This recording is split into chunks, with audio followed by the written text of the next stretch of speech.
কবিতর পুষতে আর ইচ্ছা করছে না ভাই।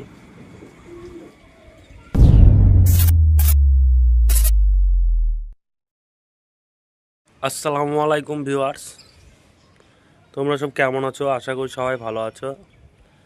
আজকে ভীষণ মনটা খারাপ, কারণ আমার কিছু কবিতর আর বলতেও ইচ্ছা হচ্ছে না কথাটা। তোমাদেরকে একটি ভিডিও দেখাচ্ছি, ভিডিওটা দেখো। মনটা ভীষণ খারাপ।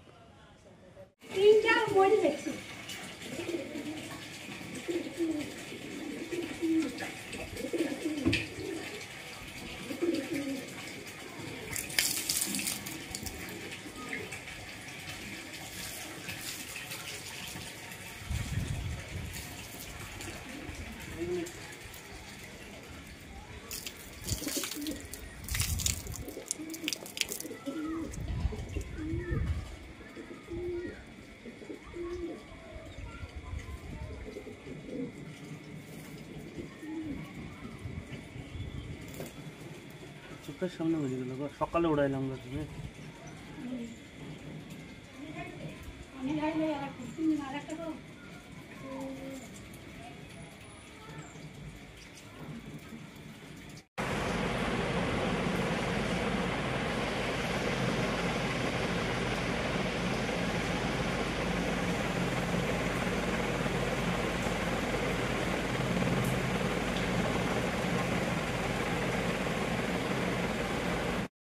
কালকে হালকা পাতলা একটু বৃষ্টি হয়েছিল, তার কারণে রাতে পলিথিনটা নামিয়ে দিয়ে গিয়েছিলাম।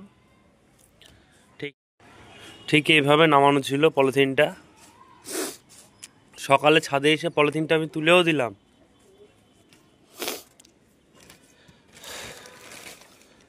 সকালে পলিথিনটা এসে আমি তুলেও দিলাম এইভাবে।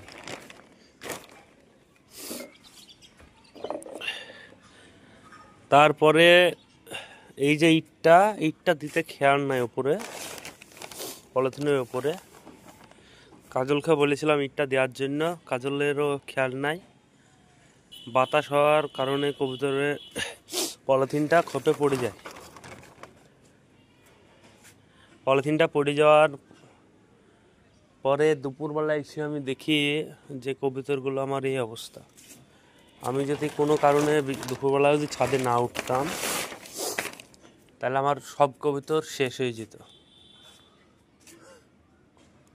সব কবুতর শেষ হয়ে যেত কোনো কারণে যদি আমি কবুতর দুপুরবেলায় না উঠতাম। তো কালাঙ্কা লটটার অবস্থা খুব খারাপ ছিল। কালাঙ্কা লটটা একটু সুস্থ হয়েছে, এখন তোমাদেরকে দেখাচ্ছি বাড়ির কালাঙ্কা লটটা। এখন মোটামুটি আল্লাহর হুকুমে কবুতরটা অনেকটাই সুস্থ আছে। কবুতরটা পুরো শেষ হয়ে গেছিল কবুতরটা আমার।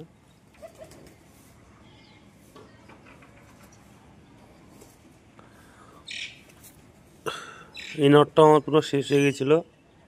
এই নটটা এখন একটু হলেও সুস্থ আছে, পুরোপুরি সুস্থ না, নিজেকে সামলাতে পারছে না।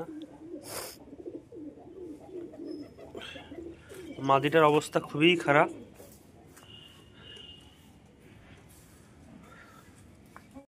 কবুতর পালতার ইচ্ছা করছে না ভাই।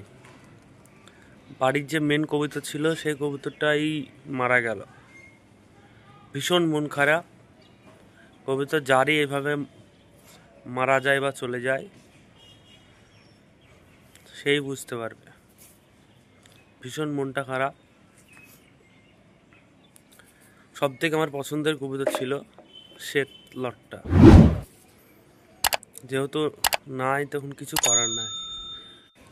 এই একটি ছোট্ট ভুলের জন্য আজকে আমার পছন্দের কবুতরটা হারালাম। তোমরা সতর্ক থাকবে এই পলিথিনের ব্যাপারে।